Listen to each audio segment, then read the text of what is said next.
भैंसा market yard में सोया किसानों से बात करते हुए के.टी. रामा राव ने मौजूदा सूरत-ए-हाल पर शदीद अफसोस का इजहार किया।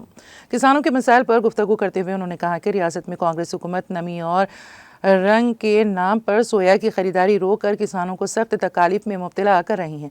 के.टी. रामा राव ने बताया कि बीआरएस हुकूमत के दौर में 1 एकड़ से 12 क्विंटल तक सोया खरीदी जाती थी, मगर अब कांग्रेस हुकूमत ने खरीदारी की हद घटाकर सिर्फ 7 क्विंटल कर दी है, जिससे किसान शदीद परेशान हैं।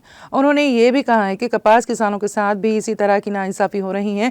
CCI नमी की शरह का बहाना बनाकर कपास किसानों को धोखा दे रही है। के.टी. रामा राव ने वाज़ेह किया कि मुकामी सतह पर बीजेपी क़यादत पर तनकीद करते हुए उन्होंने कहा कि यहाँ बीजेपी के मुकामी लीडर, MP और MLA मौजूद होने के बावजूद किसानों के लिए एक लफ्ज़ तक बोलने की हिम्मत नहीं रखते, अवामी मसाइल पर कोई किरदार अदा नहीं कर रहे। के.टी. रामा राव के इस बयान पर मुकामी किसानों में बहस जारी है। इस मौके पर हल्क़े मदौल बीआरएस कायदीन विलास गादीवार, डॉक्टर रामादेवी, डॉक्टर किरण कमरेवार, साबिक़ा जिला परिषद चेयरमैन लोलम श्याम सुंदर, बोधन MLA अनिल जाधव, साबिक़ा रियासती वज़ीर आदिलाबाद जोगू रामन्ना, राम किशन रेड्डी मौजूद थे।